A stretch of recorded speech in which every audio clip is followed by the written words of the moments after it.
Marissa Frindley says, thank you for your knowledge. Your videos helped me. She had 6 beautiful puppies yesterday. Good for you. Good.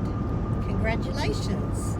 That's exciting. Are you guys going to have a Black Friday sale on My Beauty Supply? I have to ask Cody. So Cody controls that. I don't know the answer to that. Cody is in charge. He is in charge. Exactly. We are just here to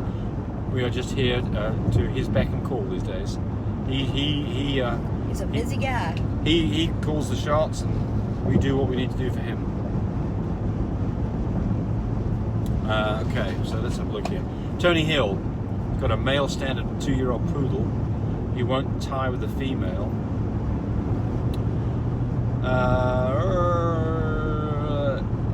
I follow your AI collection. Couldn't get sample, not even prostate fluid. We missed 2 heat cycles with a female. Now, any advice? Yes, you've got to keep practicing with this dog. You don't want to find out you're in trouble when you're trying to do breeding. So you've got to practice with this boy. I would keep him away from any females for a few days. If you've got a female heat, it'd be better. Put him with that female, and immediately try to collect from him, and then analyze the semen. If you don't have a microscope, go to the vet, have them take a look at it and see whether you've got anything in there. Dogs that are used infrequently, they tend to not perform very well. And dogs that aren't used very frequently may have low sperm count, and dogs that are used infrequently may have blood in their sperm. So the secret to this is to start practicing with your dog, encourage him, give him a retreat when he does good, keep him away from females that are in heat, and then introduce him and try it out.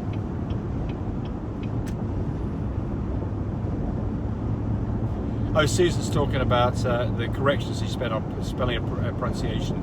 She said, I'm not trying to bust her. We know that, Susan. We love you. No, absolutely. Hey, James needs to be corrected. I do. Spanked, I love it. Spanked I love even. it. But Correct him all the time. But here is what Susan did. She made constructive criticism. In that case, it was about my mispronunciation and spelling of things. And I love that.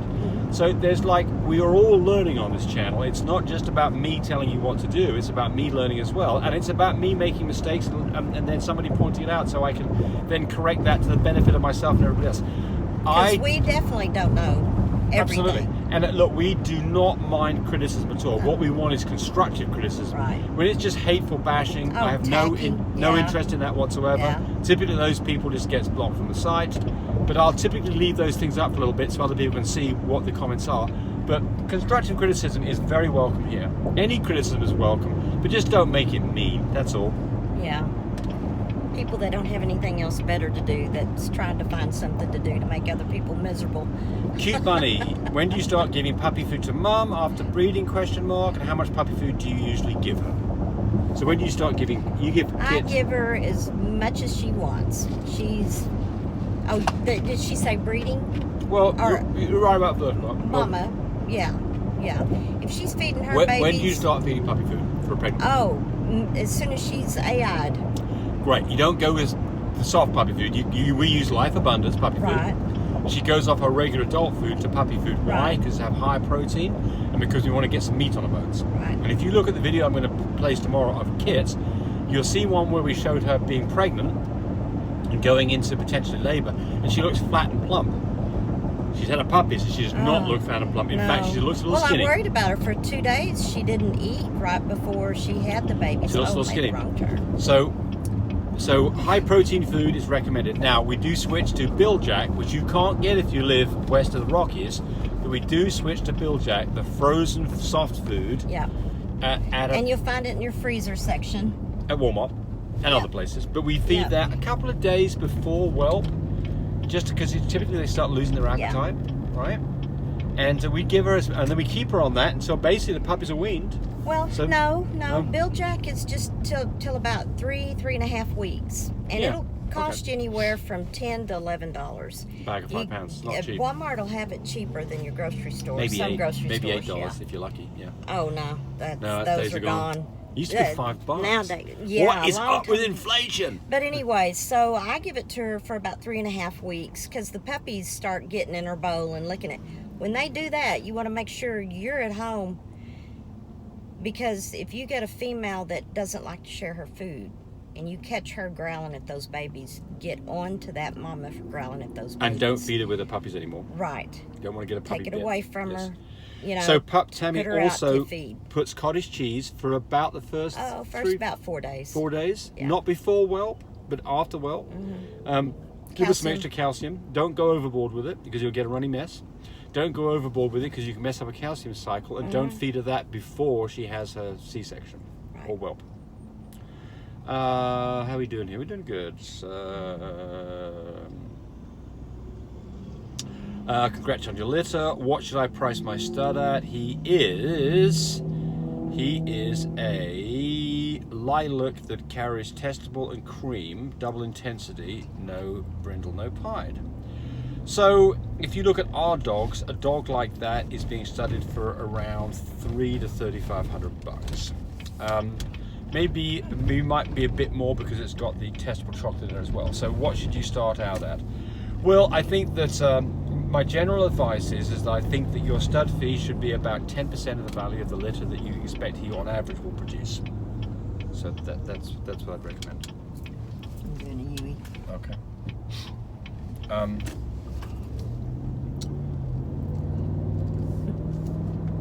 Oh, Thomas ADQT says your videos have helped me in my program and knowledge of Frenchies have progressed massively since watching your channel. Well, good, right. You're more than welcome. How are we doing? Let's see what we've got going on here. We've got another one here. So if my Frenchie eyes grow red with flash, is it a lilac? No, you don't want to use a flash. So there are a couple of things about the red eye glow.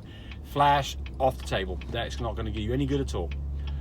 What you need to do is you need to take a video with your camera's light on in a dark room, and you see it better. Well, a dog needs to be at least 4 weeks old to get any kind of reliable detection. Turn right on red. You'll see it better when they're looking away from the camera than when they're right at it, and it wants to be pretty continuous and not fleeting. And if you're doing this with a flash, it's completely meaningless. And if the dog's a merle, it's meaningless too. There you go. How do I contact you for some help? 1580-799-2873. It's on the front of the videos. It's on our, and it's on our website too as well. Yeah. Meat for Puppies is 580-799-1910. That's for puppies. Last one, Janet Head made it past 7 days of whelp. Well, congratulations. That is a milestone, by the way. That is a milestone. I have watched every one of your videos several times. I'm sorry that we wasted so much of your time. I purchased the oxygen machine and heat strips. I absolutely feel the oxygen machine has been a lifesaver. One of my pups seems to always get milk coming out of his nose. I use a nasal aspirator and give him oxygen treatment after every feeding. So far, so good. Good old Bounty paper towel. Yep. Sop it up too. As she said that I'm now watching the swimmer with flat chest. Good. I feel I'm ready to handle it. Good for you. Removed the dew claws was a little stressful, but I made it through it. Waiting on DNA. I think one of them will be a fluffy carrier. But yeah, well, good. Your wife says thanks for all your videos.